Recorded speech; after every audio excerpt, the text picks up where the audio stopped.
BNP যদি চাঁদাবাজি করে, জামাত যদি করে, তাদের বিরুদ্ধে আমরা বলবো এর মানে এই না এই জুলাইকে যদি কেউ বিক্রি করে দিয়া নতুন বাইক কিনে, আইফোন চালায়, ফ্ল্যাট কিনে, তাহলে আমরা ছাইড়ে দেব।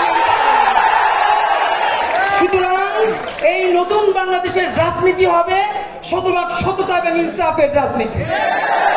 সুতরাং এই ভ্যানগার্ডকে অনুরোধ করি, ভাইরা আমার, বাংলাদেশের সামনে অনেক কঠিন পরীক্ষার সামনে, সেই পরীক্ষায় আমাদের অন্তত এমন কিছু মুখ লাগবেই লাগবে।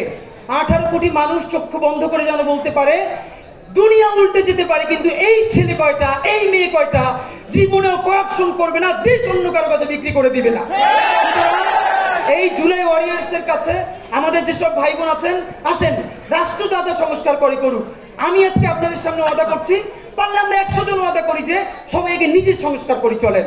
অন্তত আমরা যত গুনাহ করি, আমরা যত পাপ করি, প্রত্যেকে 18 কোটি মানুষ এত মুখে সংস্কারের কথা বলি, 18 কোটি মানুষ যদি একদিনে একটা পাপ কম করে, তাহলে এই 56,000 বর্গ মাইলে একদিনে 18 কোটি পাপ কমে যায়। আপনি ভাবেন, কিন্তু আমরা সবাই অন্যের সংস্কার করি, নিজের সংস্কার চাই না।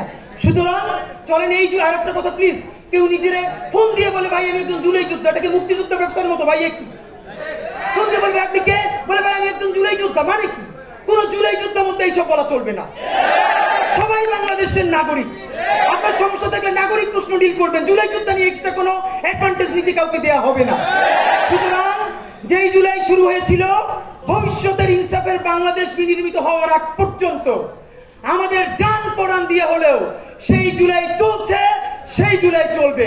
বাংলাদেশ জিন্দাবাদ, ইনকিলাব জিন্দাবাদ।